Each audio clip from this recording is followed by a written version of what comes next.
Guys, Big Mum will here. Got a quick unboxing video for you. As most of you should be able to tell if you're watching this on a PC, it's the EVGA GeForce GTX 780.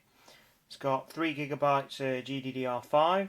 It's got GPU Boost 2.0, Active Cooling Extreme, and this is the superclocked edition of the card. Now, just before I do unbox it, I'm going to run you through a few of the technical specs.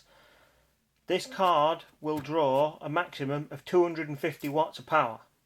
That is freaking ridiculous. If you check around a few review sites, you'll know some people will say this. You can run this with a 600 watt power supply. If you run this with a 600 watt power supply, you're mad. You'll burn it will burn out every 12 months. Seriously, you can run this with a 600 watt power supply if you've got one low energy hard drive, a 40 watt processor and nothing else. You really don't want to be running this with a 600 watt power supply. The PC this is going in has got a 1200 watt power supply. Personally, I wouldn't recommend anything less than a 750 for this. It's an absolute monster card. The box really doesn't do it justice. The box is very understated. Right, let's run through the technical specs. The core speed is 967 megahertz. We've got a boost clock of 1020 megahertz. The architecture is based on the Kepler GK110. We've got 3GB RAM, obviously. Memory speed is 1502 megahertz. We've got with a bus width of 384 bits. It's GDDR5.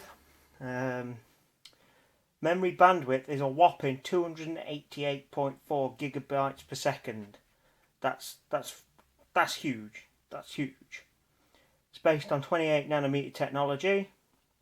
It's got 192 texture mapping units with a texture rate of 185.664 gigatexels per second. ROPs are 48 with a 46.416 gigapixels per second.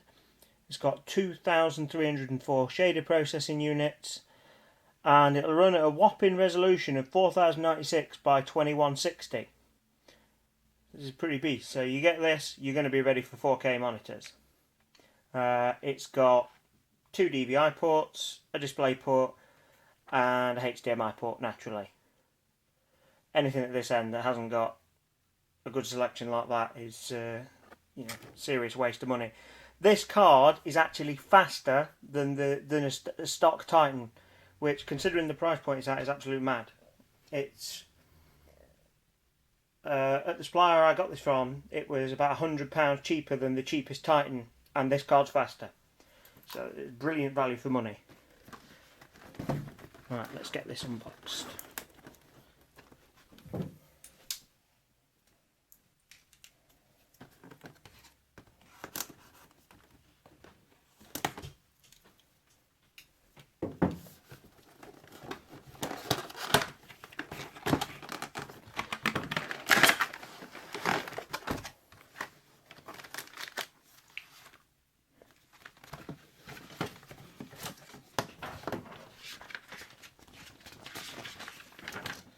Oh, nice.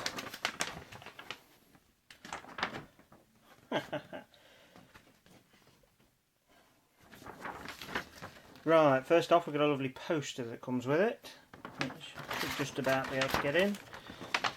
I'm at a bit of a tight camera angle. That's going on the wall.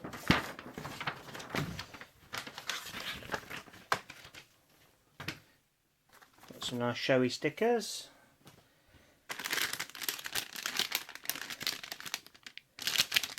Six-pin power cable, just in case you haven't got one.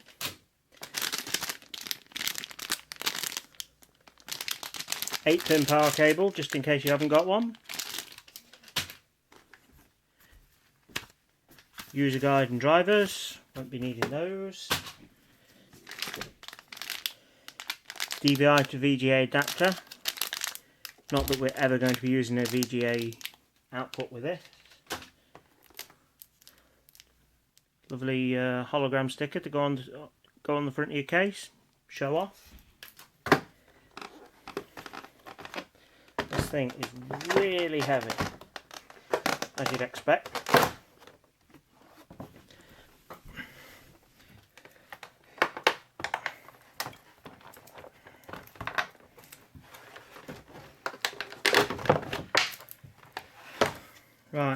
first off, if you're fitting one of these, don't forget to take the plastic off. All in all, build quality looks pretty good. We've got caps on all the ports. Just clip off the rubber ones.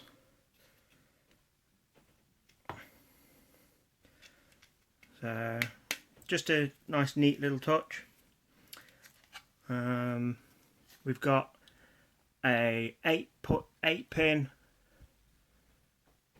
and a 6 pin power connector. You can see them okay. Just showing that this card uses an absolute monster amount of power. All in all, it's pretty nice. One thing you should be wary of if you're thinking of buying one of these, it is an absolutely huge card. You're not going to fit this in a small case.